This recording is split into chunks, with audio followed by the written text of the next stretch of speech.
Once you consume a meal, your body initiates a process whereby the food is broken down into simpler molecules that can be used as fuel. The pancreas, an organ located in the abdomen, plays a crucial role in this process by producing insulin, a hormone that helps your cells absorb glucose from the bloodstream. Glucose is a type of sugar that is found in many foods and serves as a primary source of energy for the body. On the other hand, dietary fat is broken down into fatty acids, which are also used for energy and other biological processes, such as testosterone production. If there is an excess of fatty acids, they are converted back into triglycerides and stored in adipose tissue, also known as body fat. Similarly, excess carbohydrates from a meal are first converted into glycogen, a chain of glucose molecules that can be stored and used later. Glycogen is mostly stored in the liver and muscles, but there is a limit to how much a person can store. Once that limit is reached, any additional energy is converted into triglycerides and stored as body fat. This process of breaking down food and using it as fuel continues throughout the day. However, if you were to stop eating for 3 days, your body would go into a state of fasting. After about 6 to 10 hours of fasting, most of the leftover glucose in your bloodstream would be used for fuel. Since your body isn't receiving any new nutrients, it would start using its own glycogen reserves to fuel itself. At this point, the pancreas secretes glucagon, a hormone that signals the body to release glycogen and fatty acids for energy. Ketones are chemicals produced by the liver when fat cells are converted into fatty acids. During the first 6 hours of fasting, your blood glucose levels will start to elevate and then gradually decline. Meanwhile, your ketone levels will gradually rise, especially after approximately the 10th hour of fasting. This is the routine process that our bodies go through when we eat throughout the day, but fasting can alter the process and trigger different biological responses. Before we move on to the next step, please hit the like button and subscribe to our channel so you won't miss any of our future educational videos. After you stop eating for a certain period of time, specifically around the 10th hour mark, you may experience hunger and low energy levels. This can be particularly true for those who are accustomed to eating 3 meals a day or follow a high-carb diet. Hunger is not just due to low-calorie intake, but it is largely linked to your body's circadian rhythm. Your body has become accustomed to receiving food at specific times of the day, and this expectation is largely due to the release of the hunger hormone ghrelin. Ghrelin has the effect of stimulating your appetite, and when you stop eating, studies show that ghrelin levels will spike automatically around the times of the day that you usually have your meals, typically breakfast, lunch, and dinner. This spike will make you feel hungry, but these hunger pangs will subside after approximately 2 hours, and your body will naturally adapt to a new meal frequency over time. After fasting for at least 10 hours, your body will begin to increase the levels of human growth hormone, HGH, a hormone produced by the pituitary gland. HGH plays an essential role in the fasting process, as it is linked to enhanced muscle repair, exercise performance, stronger immunity, and faster recovery from injuries. Although HGH is unlikely to lead to muscle growth in the absence of nutrients while you're fasting, it is believed to be responsible for delaying the breakdown of muscle while fasting. This is achieved by stimulating metabolic processes such as protein synthesis and muscle tissue repair. Research has shown that the longer you fast, the more HGH you'll produce, which can lead to a range of health benefits. As you continue to fast, between 12 to 16 hours, your body will undergo several changes. Your body will begin to deplete its glycogen stores and will rely more on ketone bodies as an energy source.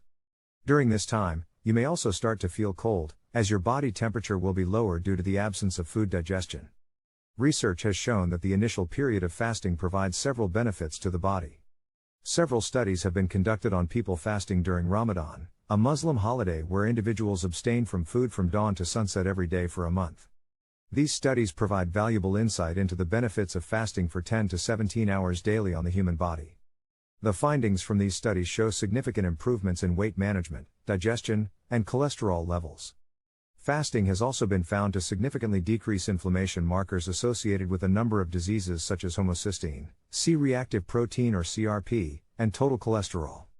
In fact, studies have found that fasting for longer periods, such as 2 days, can lead to a significant increase in human growth hormone, HGH, production by up to 5x. HGH plays an essential role in the fasting process, stimulating metabolic processes such as protein synthesis and muscle tissue repair, and is associated with enhanced muscle repair, exercise performance, stronger immunity, and faster recovery from injuries. While fasting for longer periods can have significant health benefits, it is crucial to approach fasting with caution and under the guidance of a healthcare professional. Inflammation is a common concern for many people, and fortunately, short-term fasting can actually help to reduce inflammation in the body. As time goes on during a fast, at around 18 hours, the body becomes more reliant on fatty acids and ketone production accelerates due to low blood sugar levels and depleted glycogen reserves. This is when inflammation decreases exponentially and there is a significant increase in the production of human growth hormone, HGH, as well as a molecule known as brain-derived neurotrophic factor, BDNF. HGH and BDNF promote the growth of new neurons and synapses in the brain, helping your nerves, sensory organs, and brain to communicate more efficiently. BDNF also helps existing brain neurons survive for longer, ultimately enhancing learning and memory capacity. Typically, after 16 to 18 hours of fasting, an auto-recycling process known as autophagy will also kick in. During this process, the body starts recycling any junk it finds, ranging from damaged proteins to bacteria to dysfunctional cells. Essentially, the body takes all the garbage cluttering up the system and uses it for energy. This process is a form of detoxing that actually works and has therapeutic benefits for both your lifespan and the aging process. Fasting happens to incorporate factors that increase the rate of autophagy, including caloric restriction, starvation, and increased levels of HGH and BDNF. Not only does short-term fasting have positive effects on the brain, but it also makes your white blood cells better at fighting off diseases and overall should improve your immunity.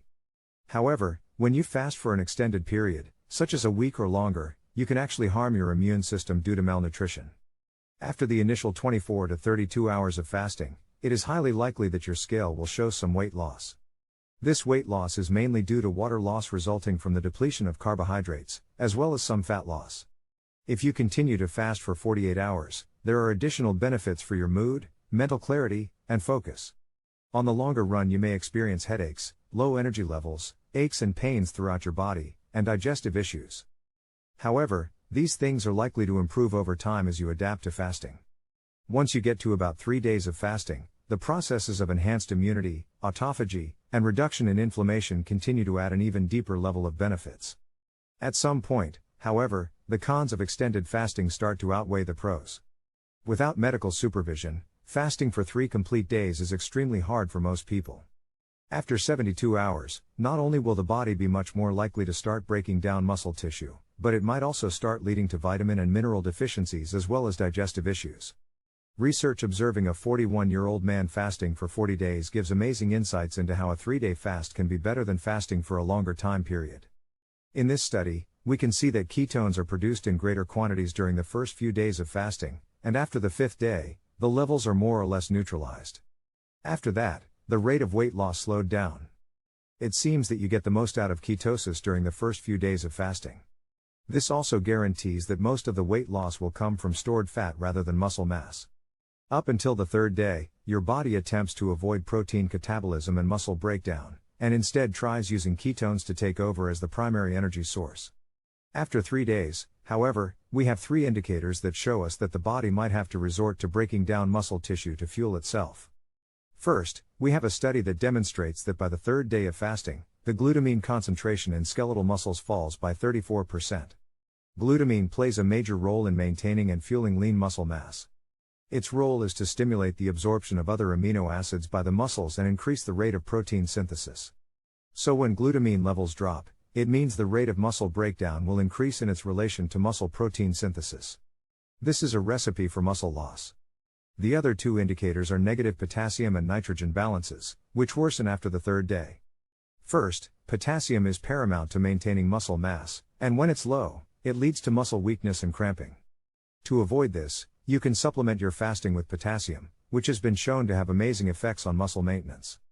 Meanwhile, nitrogen imbalance is another indicator of protein loss, or in other words, your body has already started breaking down muscle tissue.